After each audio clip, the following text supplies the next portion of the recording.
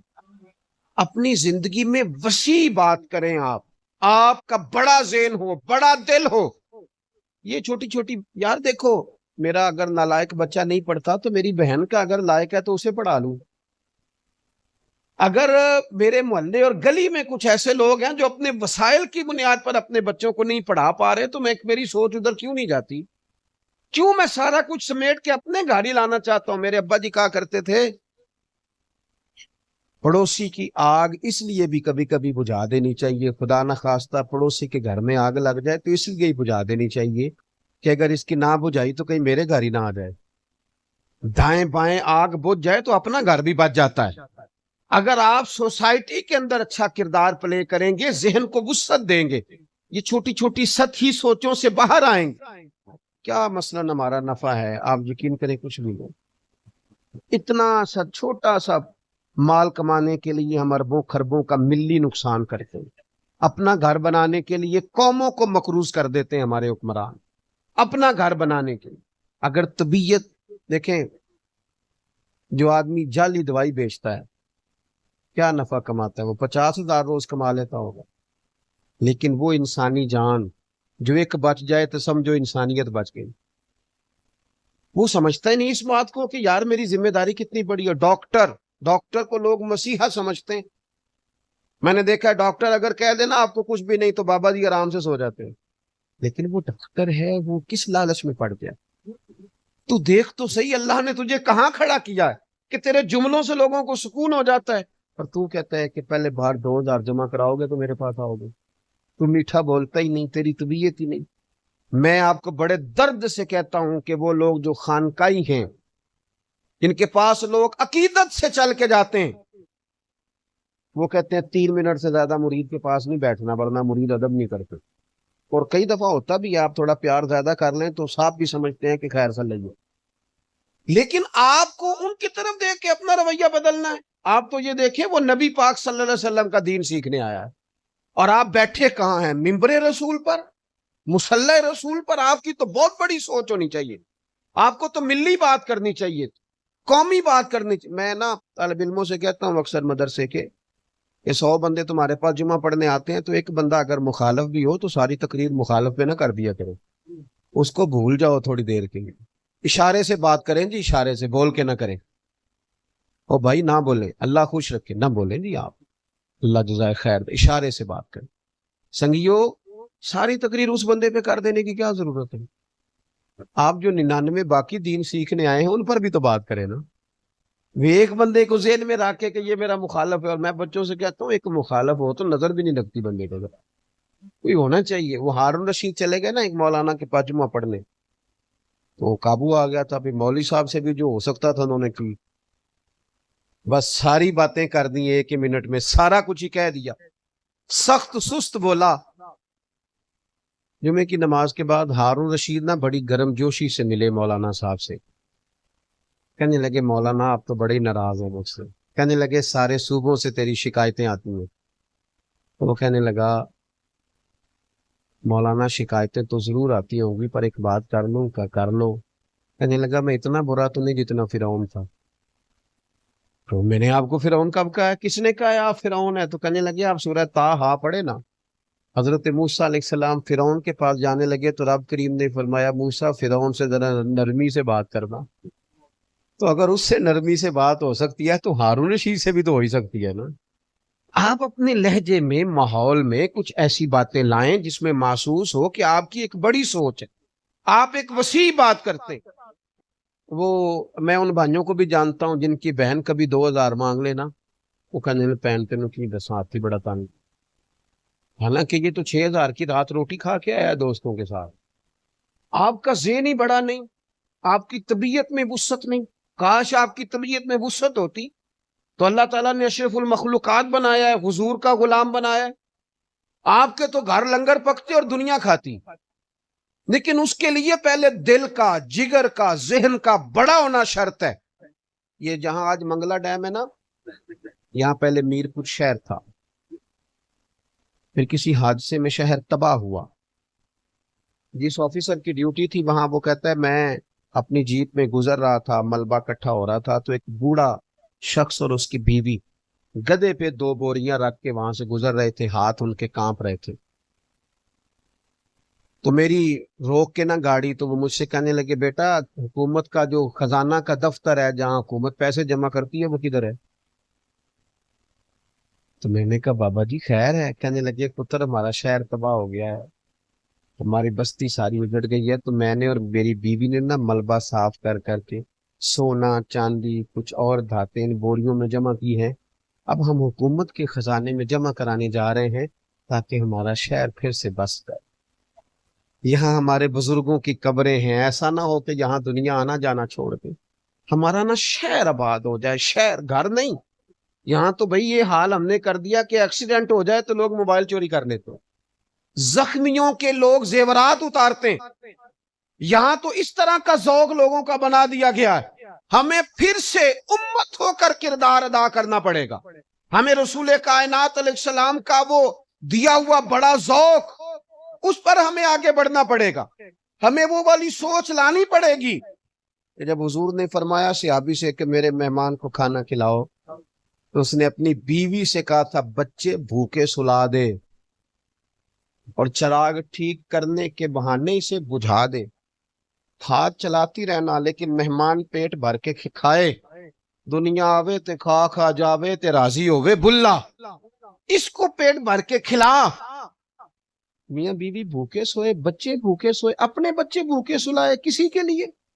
اپنے بچے اللہ نے قرآن نازل کر دیا، وَيُؤْثِرُونَ عَلَىٰ أَنفُسِهِمْ وَلَوْ كَانَ بِهِمْ خَصَاصَةٌ۔ کچھ لوگ وہ بھی ہیں جو دوسروں کو ترجیح دے دیتے ہیں اگرچہ انہیں بڑی ضرورت بھی ہو۔ کہتے ہیں صبح میں حضور کی بارگاہ میں گیا تو بتانا نہیں پڑا، کریم فرمانے لگے رات جو تو نے عمل کیا نا اللہ کو بھی بڑا پسند آیا ہے، رسول اللہ کو بھی بڑا پسند آیا۔ تھوڑا سا نا اظہار کا مزاج بنائے، تھوڑی سی سوچ، یعنی میں اپنی تھڑی بچاتا ہوں، میرا ایک موٹر سائیکل گزرنا ہے، حالانکہ وہ ایک بچے کو لگائے نا تو اٹھا کے بھی اندر جا سکتا، لیکن میں نے سارا محلہ تنگ کر دیا، وہ گلی سے ایمبولنس نہیں گزر پاتی، اور میرا موٹر سائیکل ذرا صحیح کر کے چلا جاتا ہے نا۔ اور اگر کوئی بندہ مجھے کہہ بیٹھے تو توبہ توبہ توبہ، او خدا کے بندے 6 فٹ تے میں چھڈیے تھا، تو کون ہونا مینوں آکھن والا؟ او بھائی اپنے لیے چھوڑی تھی تو نہ چھوڑتے۔ میں نے دیکھا رستوں کے معاملے میں لوگ اتنی کنجوسی کرتے ہیں، حالانکہ آپ گلی سے گزرے تو کشادہ ہو کے گزرے، صحیح ہو کے گزرے۔ تو سیرت نبوی ہمیں یہ کہتی ہے کہ تمہاری سوچیں چھوٹی نہیں ہونی چاہیے، تمہارے دل چھوٹے نہیں ہونے چاہیے، تمہاری طبیعتیں بڑی ہوں، تمہارا مزاج، تمہارا حوصلہ، بولیے کبھی کبھی نہ ہنسنا بھی سیکھے۔ یعنی ہمارے بعض لوگ یہ کہتے ہیں کہ سارے دکھ جائیں گے تو پھر میں نے ہنسنا ہے، سارے۔ اور میں جناب آپ کو بتاؤں دکھی بڑا ہوں، تو میں کہتا ہوں نبی پاک صلی اللہ علیہ وسلم سے زیادہ تکلیفیں تو کسی نے نہیں نہ دیکھی۔ 13 سال مکہ مکرمہ میں کبھی روڑے مار رہے ہیں طائف کے لوگ، کبھی اوجڑیاں آ رہی ہیں، کبھی کانٹے بچھائے جا رہے ہیں، مدینہ میں آ گئے تو کبھی بدر کی لڑائی، کبھی احد کی جنگ، کبھی منافقوں کی سازشیں۔ لیکن حضرت حارث رضی اللہ تعالیٰ عنہ فرماتے ہیں میں نے اتنا مسکراتے ہوئے کسی کو نہیں دیکھا جتنا رسول کریم مسکرایا کرتے۔ آپ اگر اپنی سوچ اتنی محدود کر لیں گے کہ ہر وقت کسی ایک چیز کو ذہن میں لے کے آپ کا غصہ ہی نہیں جاتا، تلخی نہیں جاتی، کبھی کبھی ہنسیں بھی۔ اور اگر آپ کہیں کہ سارا زمانہ ٹھیک ہوگا تو پھر میں نے ٹھیک ہونا ہے، تو پھر تو آپ ٹھیک ہو ہی نہیں سکتے، اس لیے کہ نیکیاں جمہوری نہیں ہوتی، نیکیاں جمہوری۔ حضرت صدیق اکبر نے کہا تھا کہ پہلے سارے کلمہ پڑھیں تو پھر میں پڑھوں گا، حضرت علی نے کہا تھا کہ پہلے سارا کلمہ پڑھیں مکے والے تو پھر پڑھوں گا، انہوں نے کہا بس ہمیں سمجھ آ گئی ہے دین حق ہے، تو کوئی مانے نہ مانے ہم ضرور مانیں گے۔ آپ لوگوں کو دیکھ کے نیکی کریں گے تو کر ہی نہیں سکتے، دل بڑا کریں، ذہن میں وسعت لائیں۔ ہمیں رسول اللہ صلی اللہ علیہ وسلم نے وہ دین دیا ہے جس میں حضور نے خلق کی بات کی، فرمایا مخلوق کی۔ چونٹیاں ایک جگہ صحابہ کہتے ہیں آگ لگائی تو چونٹیاں جل گئیں تو حضور ناراض ہو گئے، یار چونٹیوں کو جو دین قدر دے، چونٹیوں جل گئیں حضور ناراض ہو گئے، فرمایا تمہیں پتہ ہے آگ کا عذاب سوائے اللہ کے کوئی نہیں دے سکتا، یہ تم نے کیا کام کیا؟ تو ذہن کو بڑا کریں، طبیعت کو بڑا کریں۔ وہ ایک بابا جی نا ہاتھ کانپ رہے تھے تو درخت لگا رہے تھے، کسی نے کہا اینگل ہوتے ہیں نا دو سوچ کے، ایک اینگل یہ ہے کہ یار دیکھو بابا جی کتنی محنت کرتے ہیں، اور ایک اینگل یہ ہے دیکھو اس عمر میں بھی سکون نہیں، اپنی اپنی سوچ ہوتی ہے نا۔ تو ہاتھ کانپ رہے تھے، درخت لگا رہے تھے، تو ایک شخص نے کہا حضور اتنی تکلیف میں، تو وہ کہنے لگے اصل میں نا ہمارے بڑوں نے درخت لگائے تھے تو ہم نے پھل کھائے، ہم خود غرض نہیں مرنا چاہتے ہیں ہم بھی کوئی درخت لگا جائیں تاکہ آنے والی نسل بھی کوئی پھل کھا لے۔ تو جو پچھلوں نے لگائے تھے اگر ان کے پھل آج ہیں تو ہمیں بھی تو کوئی لگا جانے چاہیے تاکہ آنے والی نسل کو بھی کچھ ملے۔